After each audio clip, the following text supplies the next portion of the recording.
El primer día de enero de 1994, mientras los gobiernos de México, los Estados Unidos y Canadá celebraban la exitosa negociación del Tratado de Libre Comercio, una fuerza movió en la selva Lacandona.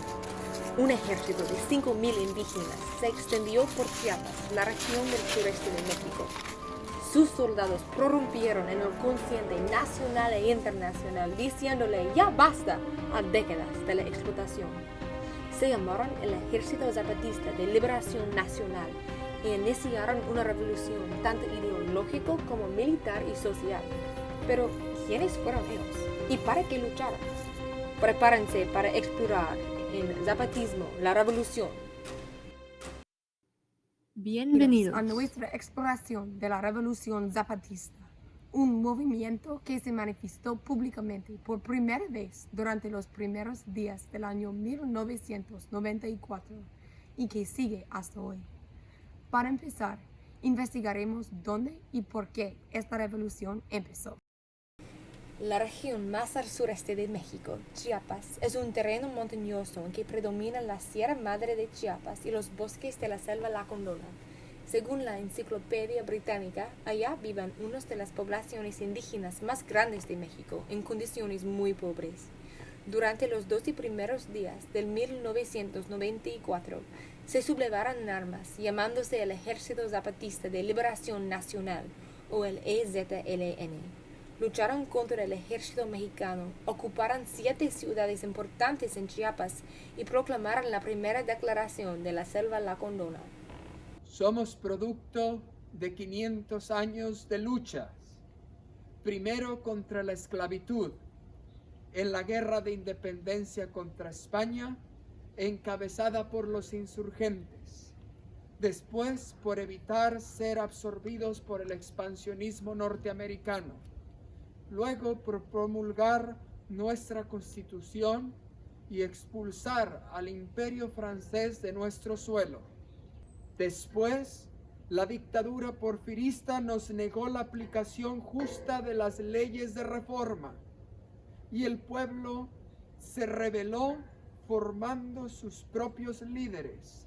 Surgieron Villa y Zapata, hombres pobres como nosotros, a los que se nos ha negado la preparación más elemental para así poder utilizarnos con carne de cañón y sacar las riquezas de nuestra patria, sin importarles que estemos muriendo de hambre y enfermedades curables. Pero nosotros decimos ¡basta! En la declaración se puede notar que los revolucionarios ven su sociedad y aún su rebeldía armada como productos de una lucha en contra del legado colonial. Se expande más este tema de la revolución como un producto en un ensayo escrito por subcomandante Marcos, uno de los voceros del Ejército Zapatista de Liberación Nacional. Marcos explica que la educación pública de Chiapas es la peor del país. La mayoría de las escuelas solo ofrecen educación hasta el 3er grado y sucede con frecuencia que los niños tienen que abandonar los estudios para trabajar y apoyar a su familia. El 54% de la población sufre de la malnutrición y una proporción igual carece de acceso a agua potable.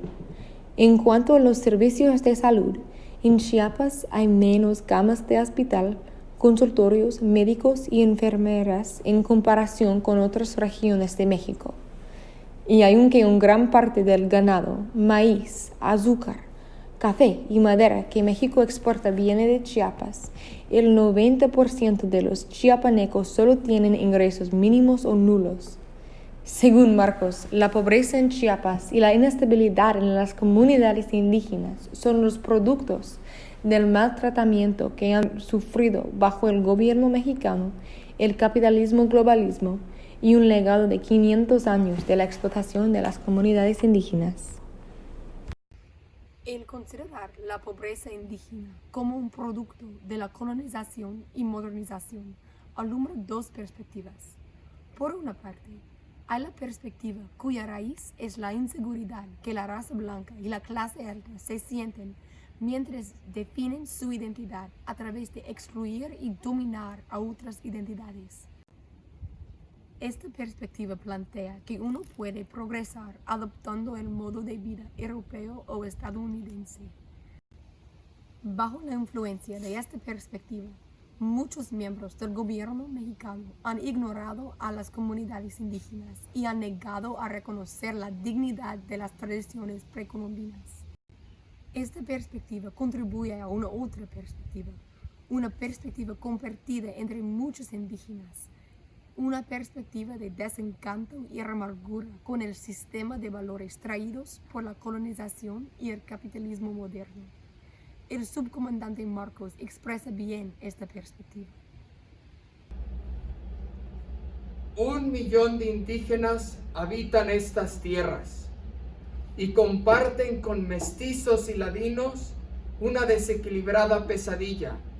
Aquí su opción, después de 500 años del encuentro de dos mundos, es morir de miseria o de represión. Las condiciones en Chiapas y las perspectivas culturales sobre el encuentro de dos mundos nos ayudan a entender por qué empezó la revolución zapatista. Pero, ¿cuáles son sus metas y cómo van lográndolas? El 12 de enero de 1994, el EZLN y el ejército mexicano juntos aceptaron un cese de fuego debido a las peticiones de la sociedad civil mexicana. Desde este momento hasta hoy en día, la lucha ha continuado a través de negociaciones, irrupciones de conflicto armado y las interacciones entre los zapatistas y la sociedad civil. Rodeadas por las fuerzas militares del gobierno, en una paz inquieta, los chiapanecos siguen viviendo de modo autónomo, en que se organizan a base de ejidos, o sea, comunidades de tierra compartida. Para los indígenas chiapanecos, los ejidos son una manera de vivir, de trabajar y de gobernarse juntos. Esta es una práctica cuya raíz se ve en las civilizaciones precolombinas de México, como dice el subcomandante Marcos. El trabajo colectivo, el pensamiento democrático, la sujeción al acuerdo de la mayoría son más que una tradición en zona indígena.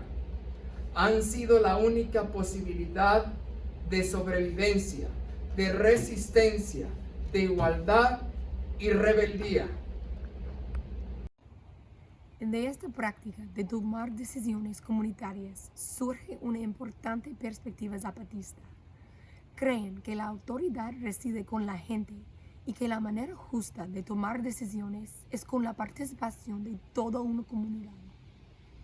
Por eso, no buscan vencer al gobierno existente para imponer su propia ideología, sino crear un espacio en que toda la gente pueda colaborar en la creación de una nueva constitución mexicana. Como explica el profesor Kashnamish, los indígenas zapatistas han creado una mesa de diálogo y han reservado su lugar en ella. Los otros lugares en la mesa quedan vacíos para que la gente mexicana pueda entrar en un diálogo que producirá una sociedad nueva. Los del EZLN trabajan para ese fin con sus caras enmascaradas porque quieren hacer hincapié en el aspecto comunitario de su movimiento.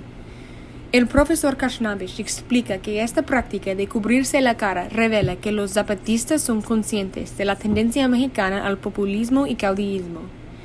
El EZLN tiene una perspectiva que rechaza el dominio de una personalidad carismática y que busca un mundo en que quepan muchos mundos, es decir, un mundo no controlado por la ideología de cualquier minoría, un mundo en que todas las voces puedan participar en la creación de justos modos de vida.